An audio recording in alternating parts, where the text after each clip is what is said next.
Malappuram എസ്.പിയുടെ camp ഓഫീസിലെ മരം മുറിയിൽ പി.വി. അൻവർ പരാമർശിച്ച പേരാണ് കുഞ്ഞി മുഹമ്മദിന്റേത്.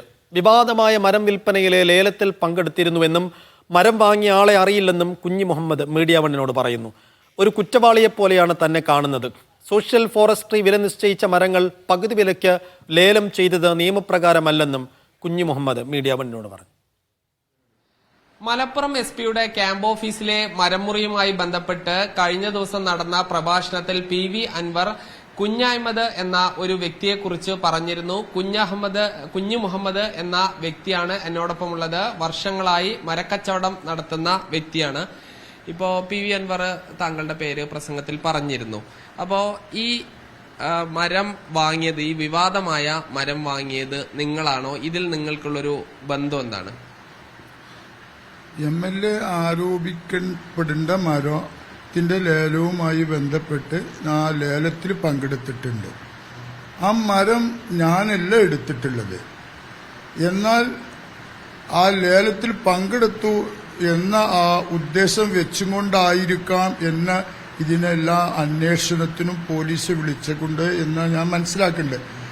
ആ മനസ്സിലാക്കിയ കാരണം വെച്ച് അവർ ഫോട്ടോ കാണിച്ചു തന്നു. ഇതൊക്കെ ഞാൻ SP ഓഫീസിൽ ഈ ആരോപിക്കപ്പെടേണ്ട പീരീഡിന്റെ മുന്ന ഒരു 1.5 വർഷം മുന്ന മരം ഓപ്ഷൻ കഴിഞ്ഞിട്ട് ഇപ്പൊ ആരോപിക്കപ്പെടേണ്ട മരം ഓപ്ഷൻ കഴിഞ്ഞിട്ട് 1.5 വർഷം ആയി. അതിന്റെ 1 വർഷം പിന്നിലിട്ട് കാലഘട്ടത്തിൽ അതിന്റെ അകത്തുനിന്ന് ഒരു ശിഖരങ്ങൾ മുറിച്ചിട്ടുണ്ടായിരുന്നു. ആ ശിഖരങ്ങൾ വെച്ചുകൊണ്ട് ഫുള്ള് ഫോട്ടോ എനിക്ക് കാട്ടിത്തന്നപ്പോൾ എനിക്കത് മനസ്സിലായിട്ടില്ല എന്ന് ഞാൻ പറഞ്ഞു. സാറുമാര് SP ഓഫീസിന് അന്വേഷണം ഉണ്ടായിരുന്നു, DIGന്റെ ഓഫീസിൽ നിന്ന് അന്വേഷണം ഉണ്ടായിരുന്നു, തിരുവനന്തപുരത്ത് നിന്ന് പറഞ്ഞു വരായിരുന്നു, വിജിലൻസ് അവർ വന്നായിരുന്നു.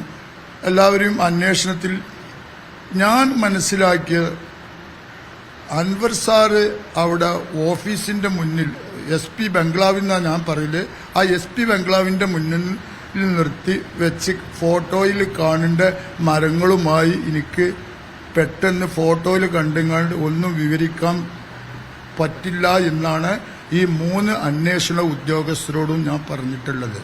SP ഓഫീസിലേക്കൊക്കെ പല തവണ വിളിച്ചിരുന്നു. അവിടെ പോയിട്ട് ഒരുപാട് സമയം ഇങ്ങനെ വെയിറ്റ് ചെയ്തിട്ടും കാര്യമായിട്ടുള്ള ഒരു മറ്റേ ചോദ്യങ്ങളോ ഈ മൊഴിയെടുപ്പ് അങ്ങനെയൊക്കെ നടന്നോ?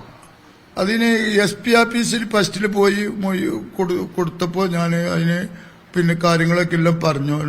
അന്ന് പറഞ്ഞു. പിന്നെ 3 മണിക്ക് ഞാൻ അവിടുന്ന് പോന്നു. വീണ്ടും തിരിച്ച് ഞാൻ ചെന്നു.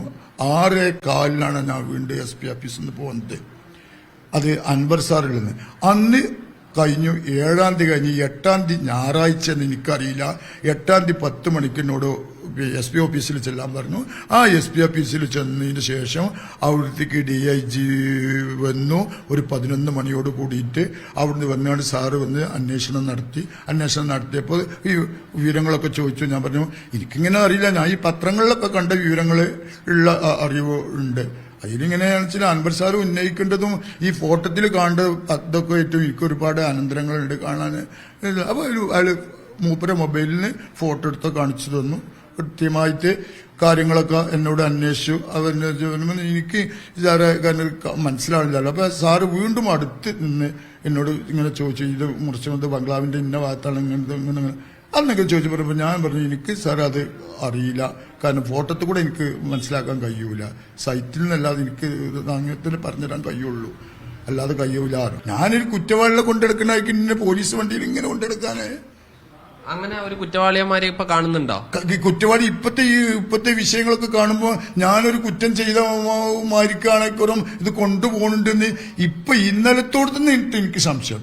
ഇന്നലത്തോടത്തുനിന്ന് കിട്ടില്ല സംശയം. കാരണം അതുവരെ എനിക്ക് ഞാൻ ഇതിലൊന്നും ഭാഗവത്രമില്ലല്ലോ എന്ന് തോന്നുകയാണ്. ഞാൻ ചോദിച്ചത്, നിങ്ങൾ ലേലത്തിൽ എടുക്കാത്ത ഒരു മരത്തെ കുറിച്ചാണ് ഇപ്പൊ നിങ്ങളെ ഇങ്ങനെ തുടരെ വിളിക്കുന്നത് ചെയ്യുന്നുണ്ട്.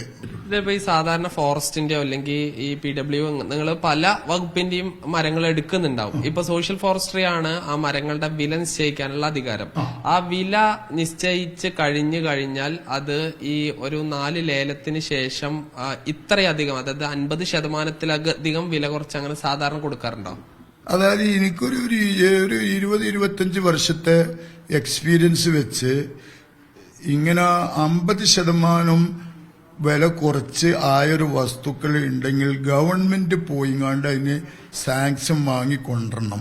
അത് ഞങ്ങളേക്ക് അതിന്റെ പൈസ അടച്ച് റെസീറ്റും അതിന്റെ കാര്യങ്ങളൊക്കെ വെച്ച് അതിന്റെ അധികാരികൾ നമുക്കൊരു എഴുത്ത് തന്ന് ഇങ്ങനെ അപകടകരമായിട്ട് അല്ലെങ്കിൽ നഷ്ടപ്പെട്ടു പോവുകയാണ്, അല്ലെങ്കിൽ സൈറ്റിൽ അവിടെ പിന്നെ വർക്ക് ചെയ്യാൻ ബുദ്ധിമുട്ടുണ്ട് എന്നൊക്കെ പറഞ്ഞുകൊണ്ടുള്ള ഒരു വിഷയം. അത് 4 പ്രാവശ്യം ലേലം ചെയ്ത എല്ലാ രേഖകളും കൂടി നമ്മളെ കൈക്കലും വേണം.